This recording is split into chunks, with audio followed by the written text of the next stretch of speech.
On to more headline news. Public demonstrations that were carried out demanding a solution to the drinking water crisis in Ratupaswala, which we here at Newsfirst have been following closely over the past few days, escalated today.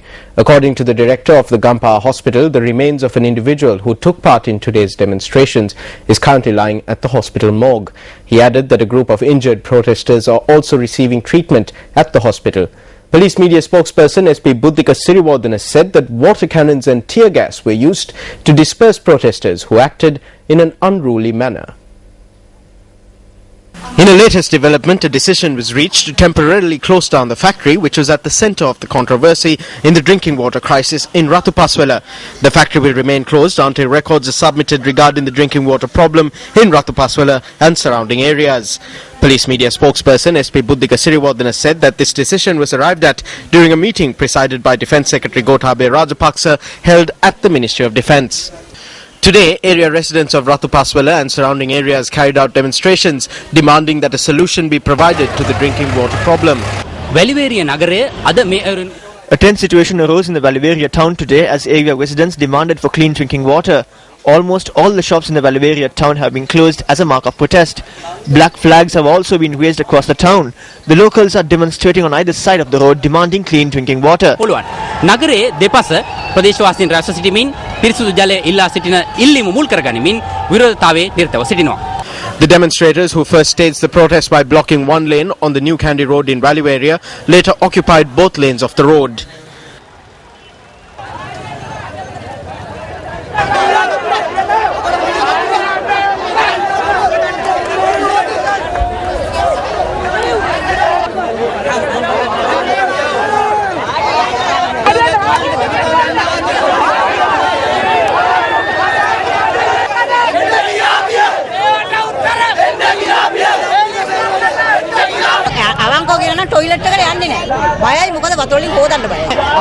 When we come here, the police tells us to postpone this. We will not postpone this. The factory officials did not even say, okay, let's carry out some tests. If they did that, the people would not be acting in this manner. Another group commenced a march from the Deepanwala Vihare in Valiveria also joined the demonstration. The demonstrators, who sat on the road as a mark of protest disrupting vehicular traffic, only allowed ambulances and school vans to pass through.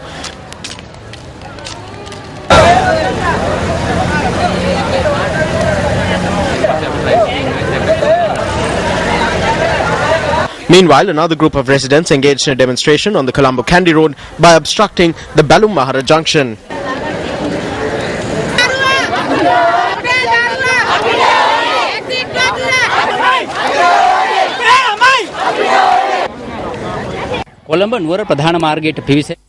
What you see is the Balum Mahara junction. The locals are protesting at the heart of the junction, blocking the road.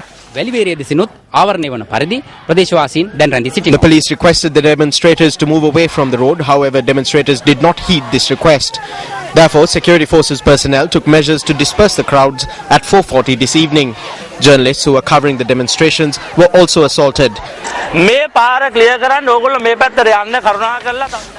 Please move to the other side. We need to clear the road. If you do not leave within 5 minutes, I will push you away. I know about security more than you do. Please don't cause trouble. Move away. Please move away. If not, we will push you away.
අපි යන්න යන්න.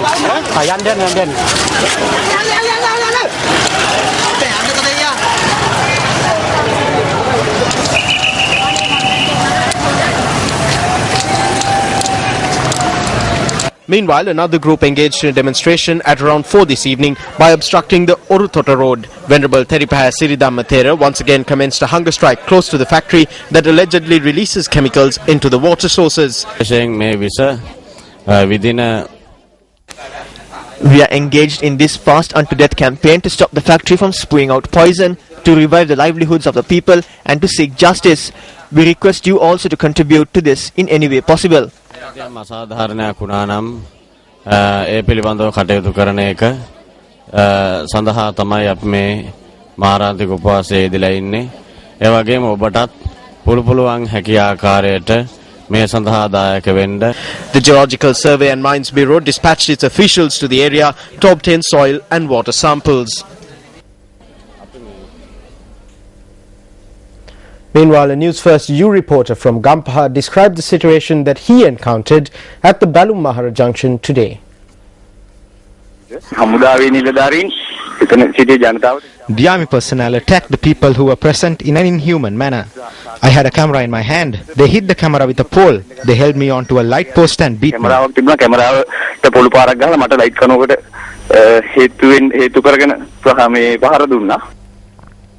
Tonight on Words of Wisdom, we bring you the thoughts of the former United Nations Secretary General Kofi Annan.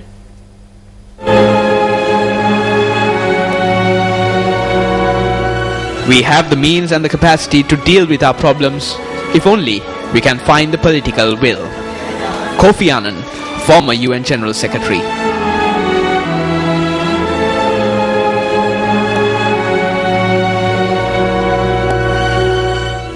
The Pamadura High Court sentenced 10 former members of the Presidential Security Division for breaking into the residences of singers Rukanta Gunatilaka and Chandralekha Pereira, which was located in Mattegoda. Now, the former PSD members who were armed when they entered the residence of Rukanta and Chandralekha and harassed the singing duo were sentenced by High Court Judge Kusala Sarojini Veerawardena today. Accordingly, 9 of the former PSD members were sentenced to 4.5 years of rigorous imprisonment. In addition, they were also ordered to pay a fine of 21,000 rupees each and 200,000 rupees each as compensation. As the 5th accused in the case was disabled, he was handed down a linear sentence. The 7th accused was ordered to be released of all charges, while the 11 persons accused in the incident were present for the case. They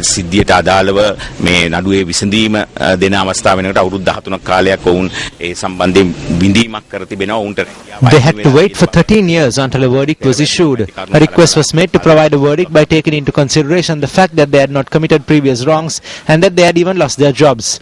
Thereby, the Honorable High Court Justice issued a 6-month sentence for the first charge and a 1-year sentence each for the remaining 4 charges.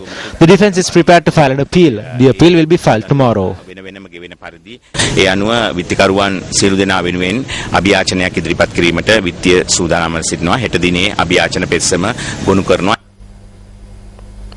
Human Rights Watch, issuing a media release today, noted that the Sri Lankan government has made no real progress in holding accountable those responsible for the deaths of 17 aid workers 7 years ago, despite renewed international calls for action. 17 Sri Lankan aid workers attached to the Paris-based Action Against Hunger were killed on the 4th of August 2006 in their office compound in Muthoor, Trincomalee. The Human Rights Watch notes that in July 2013, Sri Lanka took steps to direct state lawyers and investigators to review the case and prepare a comprehensive list of witnesses. Human Rights Watch Legal and Policy Director James Ross said that the Sri Lankan government is, quote, good at throwing bones to the international community, but not at taking serious measures to find and punish those responsible for serious abusers, unquote. The release adds that the Presidential Commission of Inquiry, established in July 2007 to investigate 16 major human rights cases, exonerated the Sri Lankan military and blamed LTT forces or Muslim militia. Human Rights Watch goes on to state that past efforts by Sri Lanka to address violations through the creation of ad hoc mechanisms have produced very few prosecutions. Meanwhile, hearings of the case filed against former Army Commander Sarath Fonseca and former Captain Senaka Haripriya De Silva that was to be taken up at the Colombo High Court today have been postponed to the 8th of November by High Court Judge Kumuduni Wickramasinghe. Hearings were postponed after a junior associate of Attorney-at-Law Upul Jayasuriya, who is representing Captain Senaka Haripriya De Silva, informed court that Jayasuriya was unable to attend court owing to an emergency. 41 charges have been filed against the defendants, including harboring 10 soldiers illegally for the former Army Commander's security and conspiring to turn the soldiers against the state. Today the people of the country cannot be governed. They have been made to use force to secure their demands. In addition, we saw recently that a man who in the past attacked everyone and acted like a thug had gotten the treatment he deserves. The people of this country have begun coming forward to reject this thug regime. We saw a minister being attacked in Moratua. We saw an MP being attacked by people in Ampara. Because of the pressure and oppression that the people were subject to, the people are taking the law into their own hands, since there is no resolution for them through the law. We know where these assaults are going to end.